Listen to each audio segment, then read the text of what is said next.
This is KXAN Sports, brought to you by Thomas J. Henry. Even though there will be plenty of new faces come summer and plenty of position battles to be settled in the fall, the annual spring game still gives fans a football appetizer, if you will. And this offseason is especially critical for Texas, considering the fact that they finished with a losing record in 2021. Of course, all eyes are on the quarterbacks this offseason. Hudson Card and Quinn Ewers, a five-star prospect, perfect rating, you know all about him. Hudson Card looking pretty good early, though, as he finds the Wyoming transfer, Isaiah Nayor, who's going to rumble for the first down. And Roschon Johnson was rumbling as well later on, as you're going to see in a couple seconds, and he got a touchdown. Ewers rolling out, unleashes a 62-yard bomb to Isaiah Nayor, who would score a touchdown. Number 18, super excited there. He was only a two-star recruit out of high school. He looks like a five-star as the five-star connects with him. Defense is stepping up to Ovia Gofu with the big sack on Hudson Card. He's giving a little dance because he's excited about that.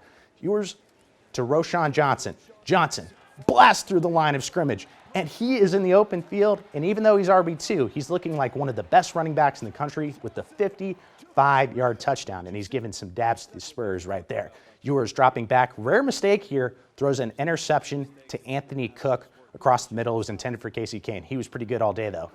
Later on, Hudson Card zips it to Jatavion Sanders, who's going to try to get in the end zone, but Jaron Thompson rips it away. The play was ruled dead. Great play by Sanders and good effort by Thompson at the end of the play. They take a break for a bit. Now to the red zone competition. Ewers right to the man himself, Xavier Worthy. RPO touchdown. Texas fans love to see it. Final play of the scrimmage, Hudson Card to Kelvontae Dixon, and he's going to be wrapped up quickly. And that is it for the spring game. All in all, some good and some bad from the quarterbacks. Here's Sarkisian's take after things wrapped up. I like where these guys are at. If I could have said that they would play this good after 15 practices this spring, or if one of them would have, I'd be ecstatic. And I'm really happy with the growth at where they're at. I think we're at a really good spot at that position. Now we got to continue to grow. We can't settle, and we've got to take these guys to new heights. Steve Sarkisian stressed that even though football is done for a while, the Horns have to do their work in the classroom, so the team is in good shape academically. As far as the football side of it, he said that summer conditioning will begin at the end of May. Austin FC back at Q2 Stadium looking for their third straight win in MLS. And right here, Vancouver Whitecaps an opportunity. Brian White with the header, but it is stopped by Brad Stuver, who gets a big save right there. Later on, 11th minute, Maxi Urruti sends it through for the first goal of the game, putting Austin FC up 1-0. The fans are excited. Guess who? Maxi Urruti. He's going to do it again for the second goal of the game in the 26th minute, putting Austin FC up 2-0. He's having a great season so far.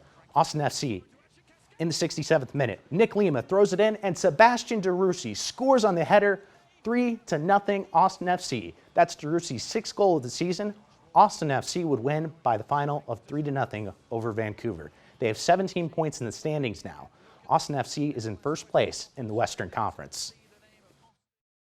Tonight was awesome. Guys came back to Q2, and I told them beforehand, a little cup of Q2, and you guys will be just fine. And they came out and performed. And the energy's right. The fans are awesome. They give us such a big lift, and the performance was reflective of that. Glad to see the shutout. That's a big part of tonight as well.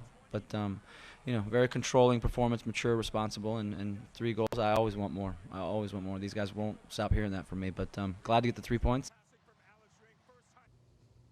Texas is treating this Baylor series as a bounce back due to their recent struggles. They went for 20 runs last night in the opener, which was the most they've scored in a game in 12 years.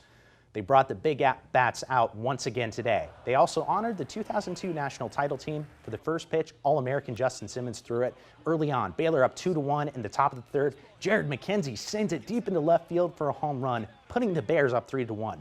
That wouldn't last long, though. Bottom of the fourth, Baylor up 3-2. Douglas Hodo singles to left field, sending in Mitchell Daly to tie it at 3. Next up, Austin Todd with the bunt. A bad throw allows Trey Faltini to score. Texas is up 4-3.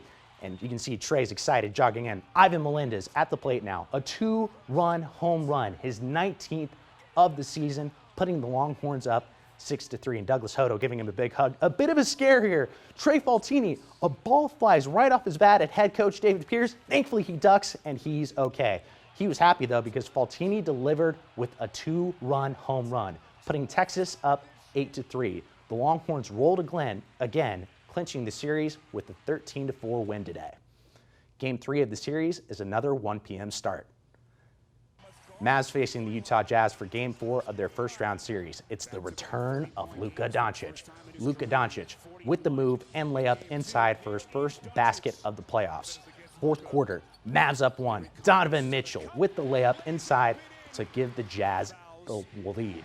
Doncic with the step back, hitting that 3 to give the Mavericks a 4-point lead. The bench is excited, but Utah comes back. They're only down 1. Then on the pick and roll, Donovan Mitchell finds Rudy Gobert for the alley-oop dunk, putting the Jazz up 1. One last chance for Luka and the Mavs. Doncic is double teamed. He finds Spencer Dinwiddie, who misses the 3, and that does it. Utah wins 100-99. Series tied at 2 now. Doncic's 30 points were just not enough to stop the Jazz. That's it for sports. I'm Clark Dalton. Have a great night.